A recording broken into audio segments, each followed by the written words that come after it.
ჩემი გამოცდილებით დიქტატორები და ავტორიტარები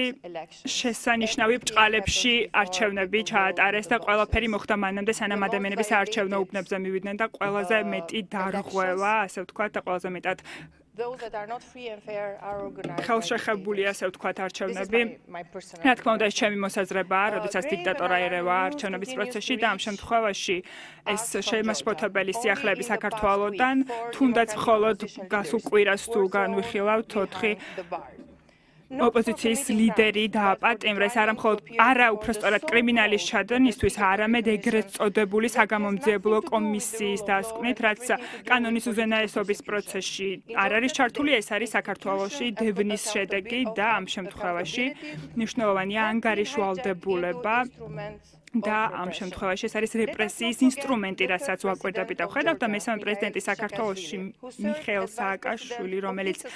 ამ ასამბლეის ვიცე-პრეზიდენტიც იყო, ჯერ კიდევ პოლიტიკურ პატიმრად რჩება და უკვე მეოთხე წელია მისი შემთხვევა. ეს არ არის იზოლირებული შემთხვევა, სხვადასხვა ცნობილი ოპოზიციური ლიდერები, როგორიც არის მამუკა ხაზარაძე, ნიკა გვარამია, ნიკა მელია, ზურაბ ჯაფარიძე, ბადრი ჯაფარიძე, გიორგი ვაშაძე, ყველა დაპატიმრებულია გასული თვის განმავლობაში და მათი მხოლოდ დანაშაული არის ის, რომ რეჟიმის წინააღმდეგ წავიდნენ და დემოკრატიას იცავენ. ოპოზიციური პარტიის ხელმძღვანელი ქალბატონი თინა ბოკუჩავა, რომელიც არის ერთ-ერთი ყველაზე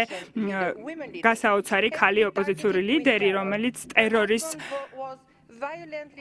მსხვერპლია და მისი ქმარი, რომელიც გაიტაცეს და შვილები შეაშინეს და ეს არ არის პოლიტიკა, ეს არის დევნა და ამ შემთხვევაში ამ ყველაფერზე უნდა ვისაუბრებთ და თუ გავაგრძელებთ გვერდით გახედვას, დიდი დრო არ დასჭირდება იმას, სანამ ყველა ოპოზიციური ლიდერი საქართველოში იქნება დაპატიმრებული ციხეში და ამ შემთხვევაში აღარ იქნება უკვე ოპოზიცია, აღარ იარსებებს და ამ შემთხვევაში ძალიან მნიშვნელოვანია, რომ ამ ასამბლეის ნაწილი და მონაწილეები იყვნენ და მნიშვნელოვანია, რომ დემოკრატიულ ვალდებულებებს და ღირებულებებს იცავდნენ. ამ შემთხვევაში ევროპული დემოკრატიის გულში და ცენტრში არის ეს ყველაფერი და რა შეგვიძლია ვთქვათ. ამ შემთხვევაში ევროპარლამენტი 2024 წლის რეზოლუციით მოითხოვა